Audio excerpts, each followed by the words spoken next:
Today, we find ourselves navigating the ever-complicated terrain of post-Brexit trade policy, and the Liberal Democrat leader, Sir Ed Davey, has called upon the Prime Minister, Keir Starmer, to fire the starting gun on a new UK-EU customs union, a move he claims would put rocket boosters under the UK economy while simultaneously strengthening Britain's negotiating hand against an increasingly protectionist Donald Trump. At first glance, this may seem like a no-brainer. Brexit, as even some of its architects now grudgingly concede, has had significant economic drawbacks, particularly in terms of trade, and a fresh customs arrangement, Sir Ed argues, would smooth trade barriers, generate vital tax revenue, and mitigate the economic self-sabotage of Britain's departure from the EU. His call for the Office of Budget Responsibility, the OBR, to formally assess the impact of a new customs deal is a strategic bid to force the government to quantify the potential benefits of closer EU ties. Yet, Sir Keir Starmer remains hesitant. Labour's official position rules out rejoining the EU customs union or single market, presenting these as immovable red lines. Instead, Starmer is considering membership of the Pan-Euro-Mediterranean, the PEM Convention, a trade agreement covering parts of Europe, North Africa and the Middle East, which allows tariff-free movement of certain goods. This is where the fault lines of post-Brexit Britain become evident. On the one side, we have Sir Ed Davey advocating a step towards a deeper relationship with the EU, while on the other, we have Starmer attempting to walk the tightrope, improving relations with Europe while avoiding accusations of betraying Brexit. And of course, standing firmly against any perceived drift towards Brussels is Tory leader Kemi Badenoch, who's issued 5 tests to ensure Britain does not, in her words, backslide into EU influence. She manages 5 tests, but she hasn't managed to articulate any plans of her own. The added complexity in this debate comes from across the Atlantic, with Donald Trump poised to reclaim the White House and that initiative that comes with being president. So Donald Trump he's already signing orders, he's already doing things, and he's barely got his feet under the table that was gifted to the American president by Queen Victoria. So Trump has demonstrated already within a week or two, how long has he been president? I'm not sure. Trump has demonstrated within a week or two his penchant for tariffs and punitive trade measures, particularly when dealing with allies that he perceives as insufficiently loyal or economically advantageous to the US. China, Canada, Mexico have already now been slapped with tariffs.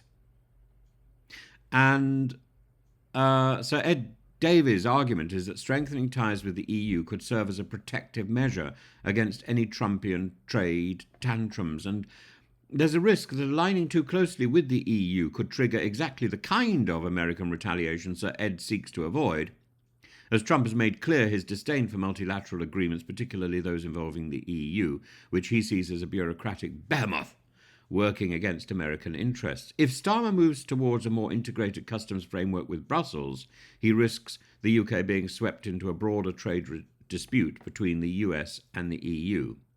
Politically, Starmer is therefore caught in a vice. While he is keen to reset Britain's relations with Europe, and while he might even be able to play on Trump's apparent approval of Brexit at the time, he's equally aware that any move resembling a retreat from Brexit could provoke a backlash from voters and open Labour up to accusations of betraying the referendum result.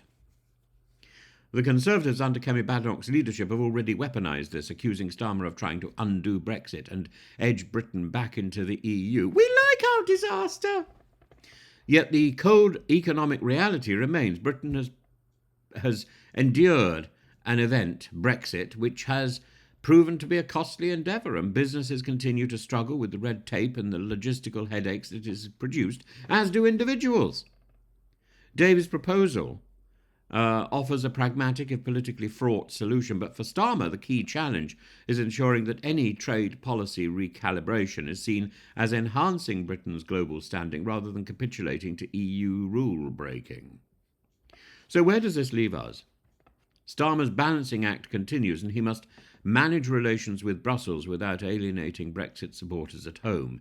He must maintain diplomatic flexibility with the US while avoiding unnecessary economic penalties, and he must fend off attacks from both the pro-European Lib Dems and the staunchly Brexiteer Conservatives.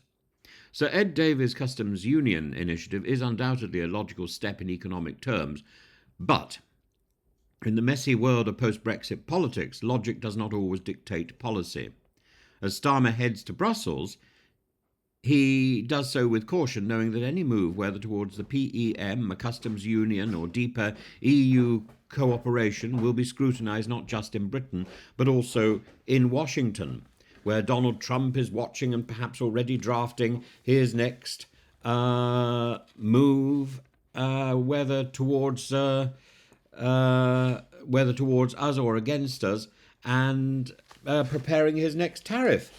The real problem here is that we are being reactive rather than proactive. We're thinking of how to respond rather than how to set an agenda, how to set an agendum, how to determine what our future will be, rather than establish what our future is. Certainly, if I were in a position of authority in Westminster or elsewhere, Deo Volente, I would consider the possibility of trying to establish a federation of, or join a federation of states that are on the fringes of Europe, Turkey, Albania, and so on, Serbia maybe, and so